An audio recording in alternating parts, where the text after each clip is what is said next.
The military convoy rolled through Pine Valley Estates at dawn, bulldozers trailing behind. Homeowners pressed their faces against windows, watching in horror as their American dream crumbled.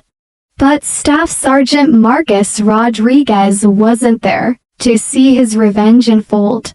He was still halfway around the world, fighting for the very country that was about to reclaim his stolen land. Marcus Rodriguez had always been a fighter. At 32, the career soldier had served 3 tours overseas, each deployment taking him further from the modest 2-acre plot in Pine Valley Estates that he called home.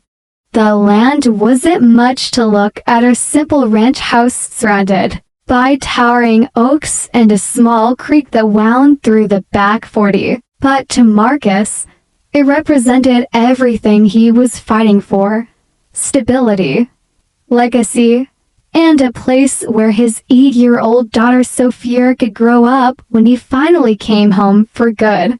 When Pine Valley Estates began developing around his property in 2019, Marcus wasn't thrilled about the encroaching suburbia, but he understood progress. The new Homeowners Association seemed reasonable enough, promising to maintain property values while respecting existing residents.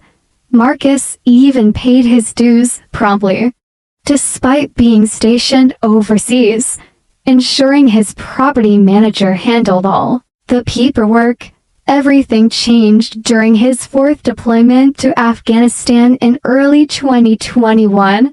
The first sign of trouble came through a crackling video call with his ex-wife, Carmen, who had driven by the property to check on things. Her voice was tight with confusion and anger as she held up her phone, showing Marcus an image that made his blood run cold. "Marcus, there are construction crews on your land. They're building something, a whole row of houses." The connection was poor, but Marcus could see enough. Heavy machinery dotted his property, and the foundation of what looked like luxury townhomes was taking shape where his backyard used to be. His hands trembled as he tried to process what he was seeing. "That's impossible," he whispered into the headset. "I never sold anything. I never signed anything." But the evidence was undeniable. Over the next 72 hours, through a series of frantic international calls and emails, Marcus discovered the unthinkable. The Pine Valley Estates Homeowners Association, led by its president Diana Hartwell, had initiated legal proceedings against him for abandoned property and failure to maintain community standards. They claimed Marcus had violated multiple HOA bylaws and, after sending notices to an old address, had legally foreclosed on his property for unpaid fines totaling $47,000. The fines were astronomical and completely fabricated: overgrown grass, $500 per occurrence; unsightly fence, $200 per occurrence; failure to respond to HOA communications, $1,000 per occurrence. The violations have been documented over 18 months, during which Marcus was serving his country in active combat zones. Diana Hartwell was a real estate developer's dream president: sharp, ruthless, and completely unscrupulous. She had orchestrated similar takeovers in 3 other communities. Her method was elegant in its simplicity: target properties belonging to absent owners, particularly military families, pile on bogus violations, then foreclose and sell to the highest bidder. Pine Valley Development Company, coincidentally owned by her brother-in-law, always seemed to win those auctions. Marcus's property was particularly valuable because it sat on the highest elevation in the subdivision. With natural water rights from the creek, Diana had been eyeing it since the day the HOA formed, waiting for the right opportunity. Marcus's deployment was exactly what she'd been hoping for. The legal documents were a masterpiece of deception. Notices had been sent to Marcus's pre-military address from 8 years ago, despite the HOA having his current contact information on file. The violations were photographed during times when Marcus was paying a lawn service to maintain the property. Why? But the photos were taken from misleading angles or during the brief periods between service visits. Most damning, the HOA board meetings where these fines were approved had been held in secret, with only Diana and 2 of her allies present. By the time Marcus learned what was happening, Pine Valley Development had already purchased his property at a fraction of its value and begun construction.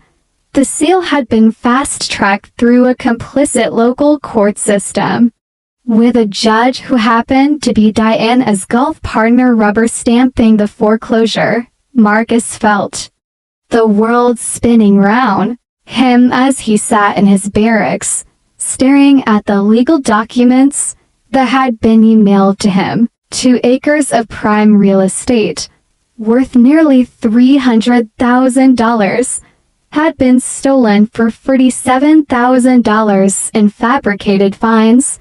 His daughter's inheritance, his retirement plan, his piece of the American dream, all gone while he was dodging Taliban rockets and trying to bring democracy to Afghanistan.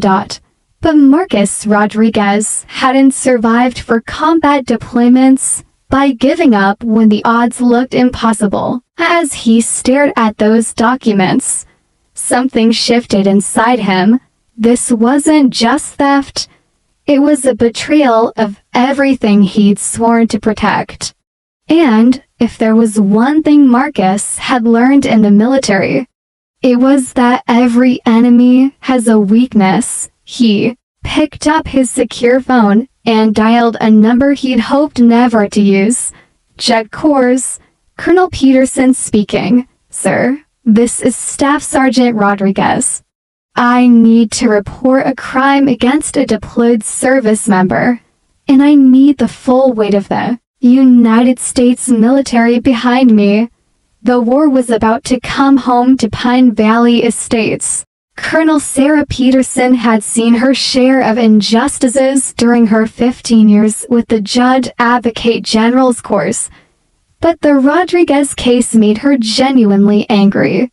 As she reviewed the evidence that Marcus had compiled during his sleepless nights in Afghanistan, a clear picture emerged of systematic fraud designed to target military families at their most vulnerable moments.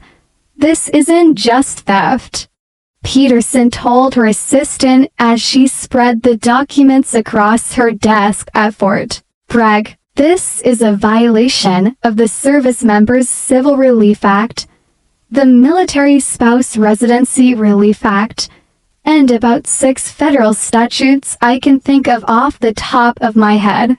The Service Members Civil Relief Act was created specifically to prevent exactly what had happened to Marcus.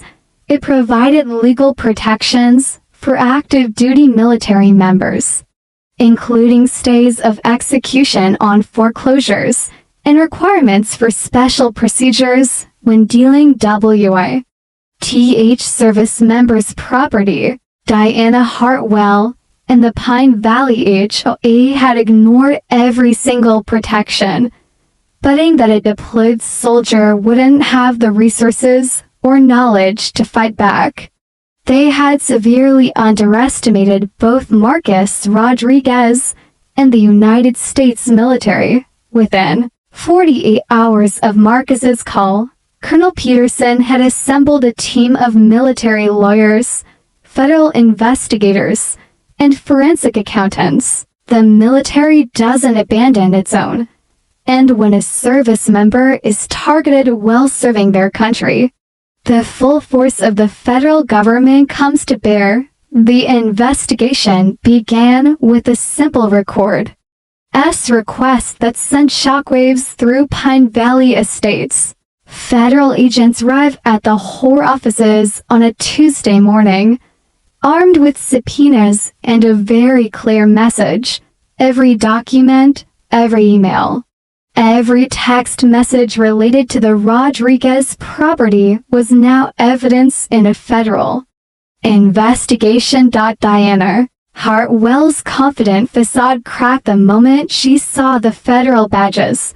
She had been expecting an angry phone call from Marcus, maybe a local lawyer threatening to sue. She hadn't expected the FBI's white-collar crime division to walk into her office and start boxing up her files. This is harassment, Diana protested to Agent Michelle Torres as filing cabinets were emptied. We followed all proper procedures. The foreclosure was completely legal under state law. Agent Torres looked up from her notebook with a smile that didn't reach her eyes. Ma'am, when you target a deployed service member, state law is just the beginning of your problems. The digital forensics team struck gold within hours. Diana Hartwell had been sloppy with her communications, apparently believing that targeting military families was low risk. Her emails revealed the entire conspiracy in vivid detail. To her brother-in-law, the soldier boy won't be back for 8 months. Perfect timing to grab his land before property values go through the roof. To her HOA co-conspirator, make sure the notices go to the old address. We need this to look legitimate when he tries to fight it later. To her attorney, the judge owes me a favor from the Riverside Project.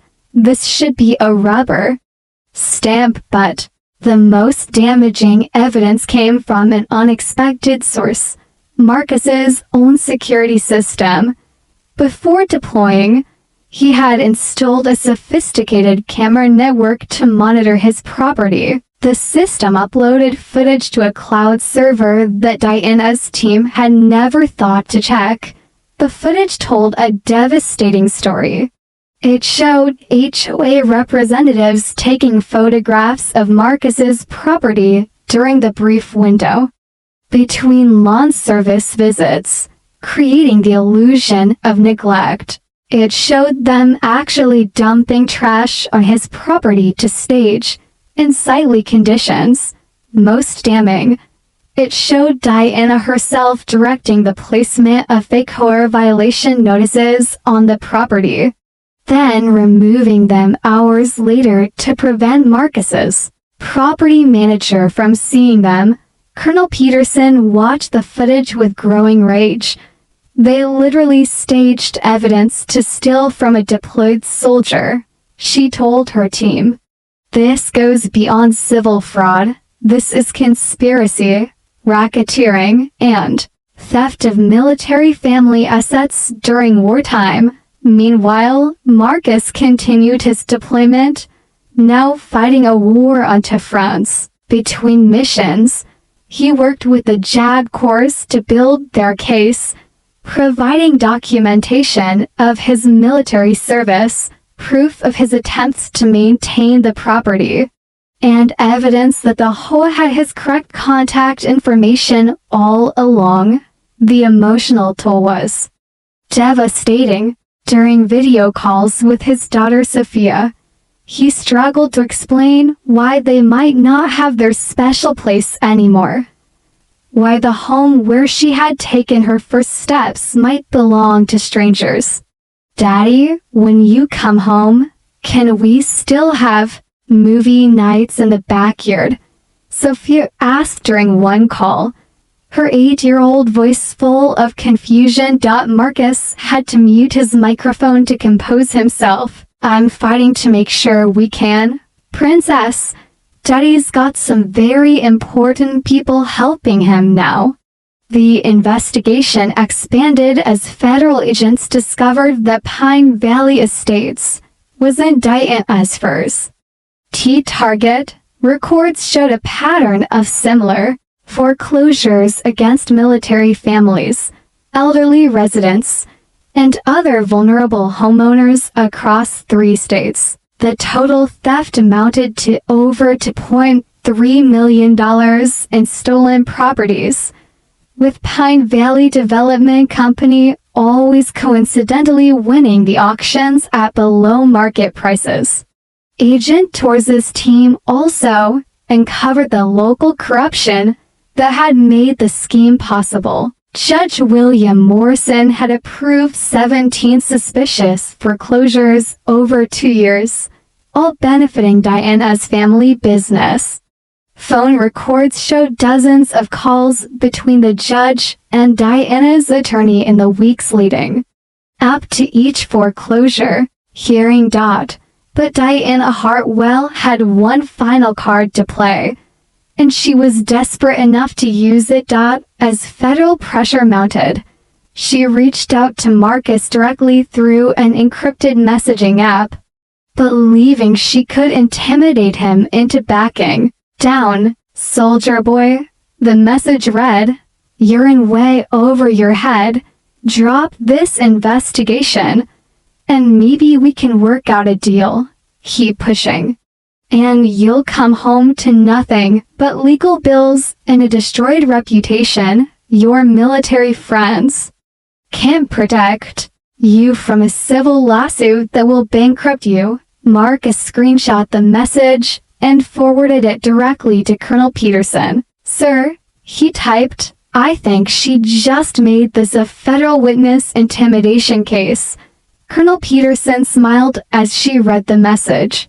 Diana Hartwell had just handed them the final piece they needed to destroy her completely. The hunt was about to become a rout. The federal courthouse in Richmond buzzed with an unusual energy as the United States v. Hartwell case prepared for trial.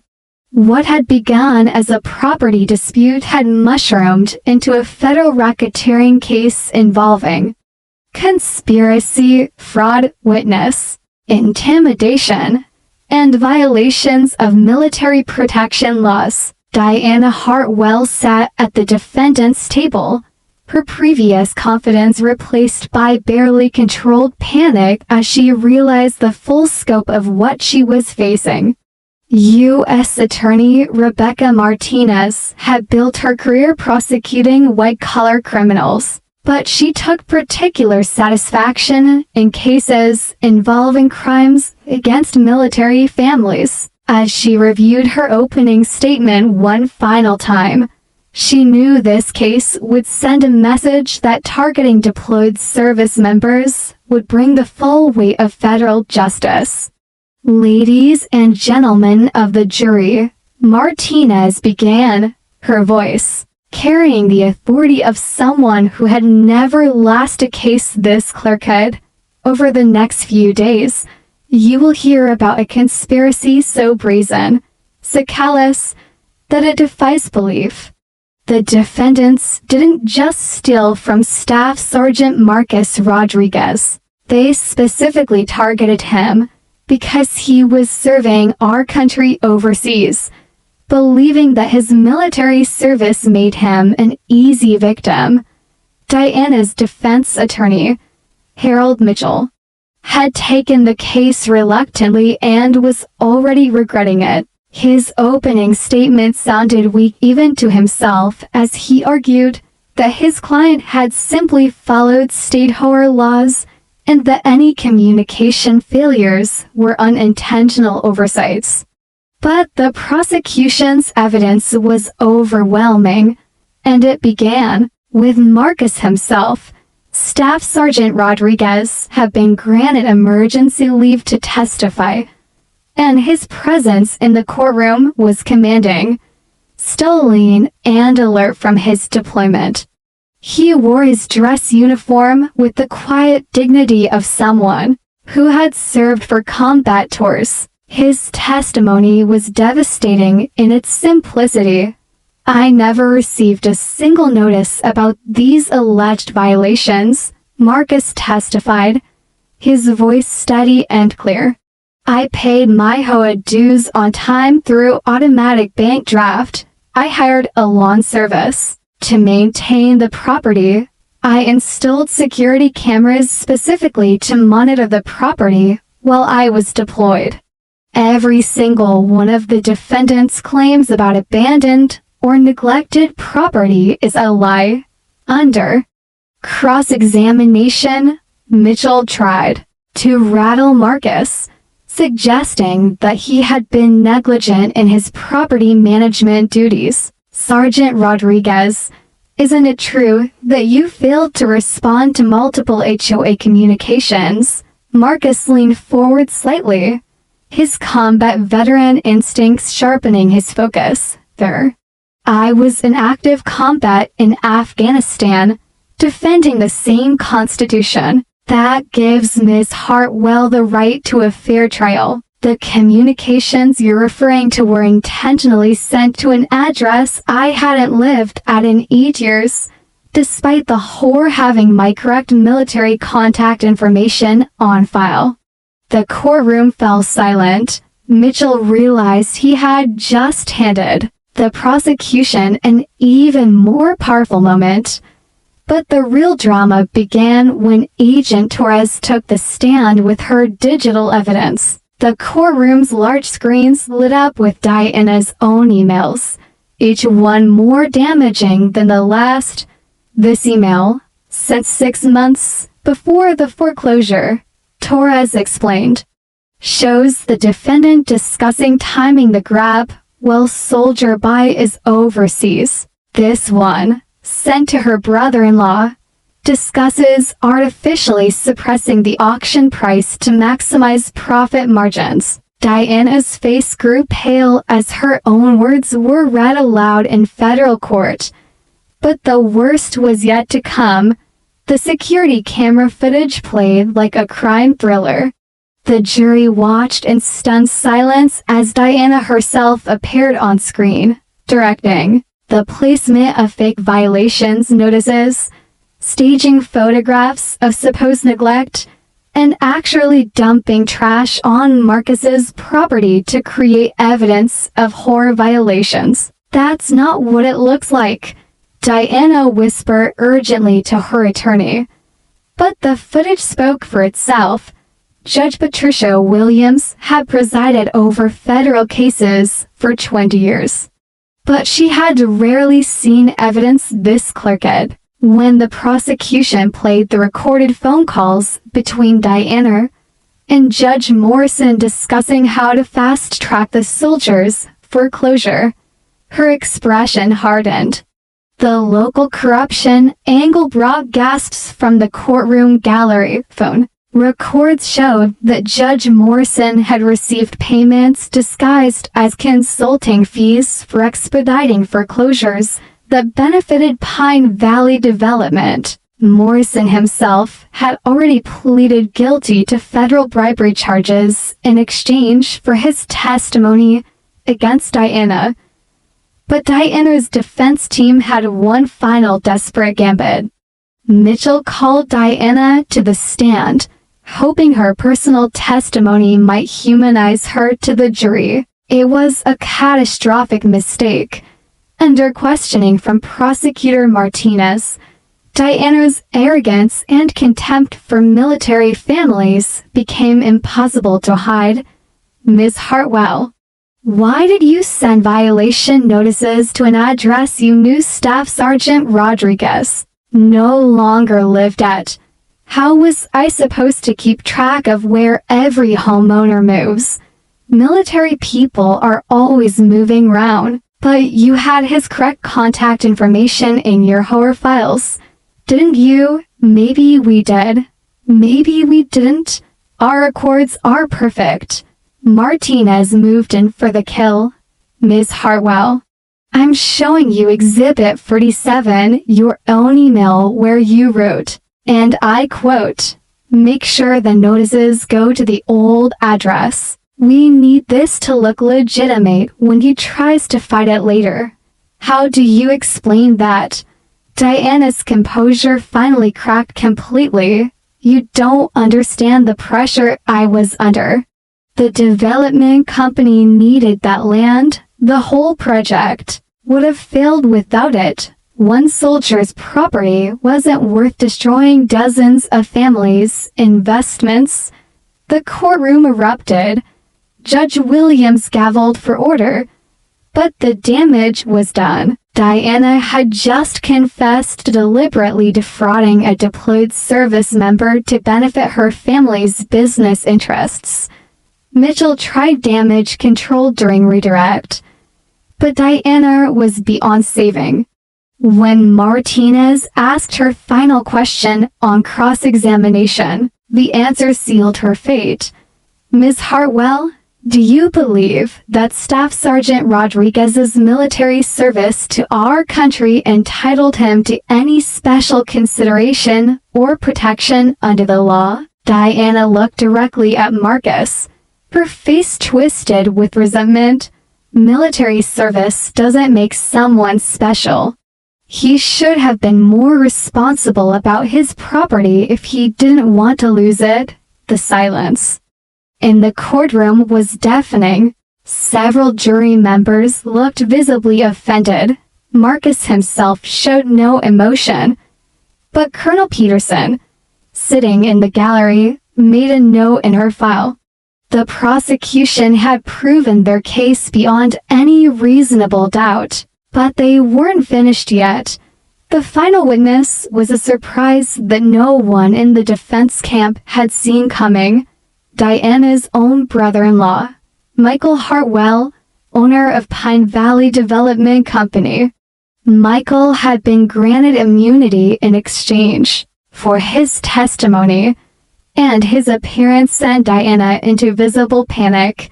As he took the stand, he avoided eye contact with his sister-in-law entirely. Mr. Hartwell, Martinez asked, how many properties did your company acquire through foreclosures orchestrated by your sister-in-law? 17 properties over 2 years. Michael replied quietly. Total value approximately $2.3 million, all purchased at foreclosure auctions for a fraction of market value. And how many of these properties belong to military families? 8 properties.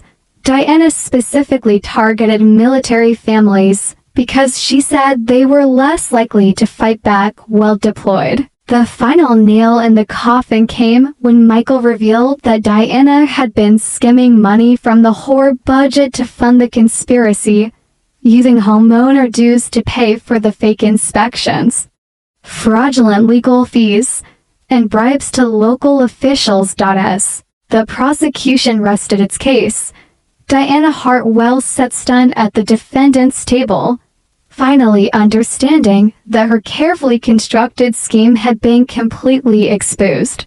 But the biggest surprise of the trial was still to come. The jury deliberated for less than 3 hours in federal court. When the evidence is overwhelming and the defendant has confessed on the stand, there isn't much to discuss.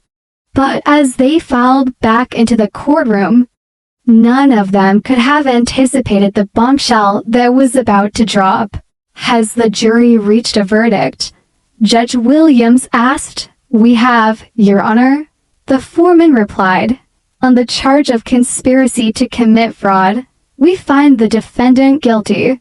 On the charge of racketeering, we find the defendant guilty. On the charge of witness intimidation, we find the defendant guilty. On the charge of violating the Service Members Civil Relief Act, we find the defendant guilty. Diana Hartwell collapsed into her chair as guilty verdicts continued. 17 federal charges. 17 guilty verdicts. She was facing up to 40 years in federal prison.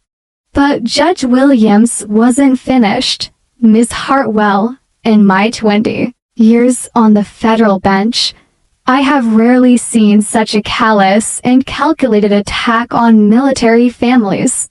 You specifically targeted Staff Sergeant Rodriguez because you believed his service to our country made him vulnerable. You were wrong. The judge's voice carried the weight of moral authority as she continued. This court sentences you to 15 years in federal prison, followed by 5 years of supervised release. You are ordered to pay full restitution to all affected homeowners, plus punitive damages totaling $4.2 million. Furthermore, you are permanently barred from serving in any homeowner association capacity and from engaging in any real estate business. As court officers prepared to take Diana into custody, she turned toward Marcus with pure hatred in her eyes. This isn't over, soldier boy. You may have won today, but you'll never get your land back. My brother-in-law already sold it to another developer. You fought for nothing. Marcus met her gaze with the calm composure of someone who had faced far more dangerous enemies. Mom, I think you're going to be surprised. That's when Colonel Peterson stood up in the gallery. And Diana's world crumbled completely, Your Honor, Peterson announced. I have additional information that the court needs to hear regarding the property in question. Judge Williams looked surprised. Proceed, Colonel. Pearson approached the bench with a folder full of documents. Your Honor, during our investigation, we discovered that Pine Valley Estates was built on land that was originally designated as a strategic military buffer zone in 1943. Due to a clerical error, the land was released for civilian development in 1987. But the original military designation was never formally rescinded. The courtroom fell silent as the implications became clear. Furthermore, Peterson continued, our investigation revealed that the entire subdivision sits on top of an old military communications bunker that was classified until last week. The bunker contains equipment and materials that are still classified at the highest levels of national security. Diana's face went white as she realized what was happening. Your Honor, under the Emergency Defense Authorization Act, the United States military is hereby reclaiming the entire Pine Valley Estates subdivision under eminent domain for national security purpose. All current residents will receive fair market value compensation plus relocation assistance. The land will be returned to its original status as a military installation. The courtroom erupted into chaos. Diana screamed that it was impossible, that it was revenge, that the military couldn't just take an entire subdivision. But Judge Williams gavelled for order and reviewed the classified documents that Peterson presented. The military's claim appears to be legitimate and properly documented, the judge announced. The entire Pine Valley Estates subdivision is hereby transferred to the United States Department of Defense, effective immediately, as Diana was led away in handcuffs. Still screaming about conspiracy and revenge, Marcus stepped outside the courthouse where a small crowd of reporters had gathered. Colonel Peterson stood beside him, along with Agent Torres and U.S. Attorney Martinez. Staff Sergeant Rodriguez, a reporter called out, "How do you feel about getting your land back?" Marcus adjusted his uniform and looked directly into the cameras. This was never about revenge. This was about justice. when Diana Hartwell targeted me because I was deployed. She made a fundamental mistake. She thought military service made me weak and vulnerable. Instead, it gave me access to the greatest legal system in the world and colleagues who would never abandon a fellow service member. He paused, collecting his thoughts. But there's something else the American people need to know. This case uncovered a nationwide pattern of targeting military families. HOA letters across the country are using similar tactics to steal from deployed service members, elderly veterans, and military widows. This has to stop. Colonel Peterson stepped forward. The Department of Defense is launching a comprehensive review of HOA practices targeting military families. We're also establishing a rapid response legal team to protect service members from this type of predatory behavior. No one who serves this country should have to worry about coming home to find their property stolen. 6 months later, Marcus Rodriguez stood on his land again, but it looked very different. The tacky McMansions that had been built on his property were gone, bulldozed to make way for the new Pine Valley Military Communications Center. His original house still stood, now designated as the base commander's residence. And his daughter Sophia was already planning where to plant their new garden. The other Pine Valley residents had been relocated and compensated, most of them actually coming out ahead financially. Many had expressed gratitude to Marcus for exposing Diana's corruption, which had been artificially inflating their HOA fees and property taxes for years.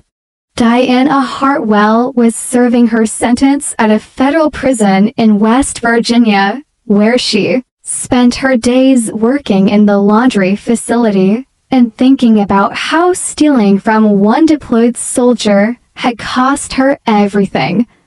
But the real victory was broader than one case. The Rodriguez precedent had led to federal legislation strengthening protections for military families, and a Justice Department task force had prosecuted similar HOA fraud schemes in 12 states. Over 200 military families had recovered stolen property worth more than $15 million. And a warm evening in July, Marcus sat on his back porch with Sophia, watching the sunset over the land that his great-grandfather had originally homesteaded. The old creek still ran through the property, and the oak trees that had shaded his childhood still stood strong. "Daddy," Sophia asked, "why did that lady try to steal our house?" Marcus considered his answer carefully. Some people think that taking advantage of others makes them smart or powerful. But they always forget that when you hurt good people, other good people will stand up to stop you. Like your army friends, like my army friends, Marcus confirmed. And like the FBI agents, and the lawyers, and the judge who made sure justice was done. When someone targets a military family, they're not just picking a fight with one person. They're picking a fight with everyone who believes in doing the right thing. As the stars came out over Pine Valley, Marcus's secure phone buzzed with a message from Colonel Peterson. "Rodriguez, we've got 3 more cases in Texas that look just like yours. How soon can you testify?" Marcus smiled and typed back, "Ma'am, I'm ready to deploy whenever my country needs me." The war for military families' rights was far from over. But Diana Hartwell had made one crucial mistake. She had assumed that targeting a soldier while he was deployed would make him weaker. Instead, she had made him part of something much stronger than herself, a system of justice that never forgets its own. When the last light faded over Pine Valley, as Marcus tucked Sophia into bed in the house that almost wasn't theirs anymore, tomorrow would bring new challenges, new cases, and new fights for justice. But tonight, a soldier was home, his daughter was safe, and Diana Hartwell was learning that sometimes the American dream comes with the full backing of the American military. Justice had been served with prejudice. If you're still here, I'd really like to know what this reminded you of or what you would have done in my place. And hey, if this story hits something in you and you want to support the channel, that little thanks button's always there. Thanks for hanging out. We're HOA Headache Stories, and this is just one of many unbelievable tales. Catch more by checking out the next video. We promise it's even wilder.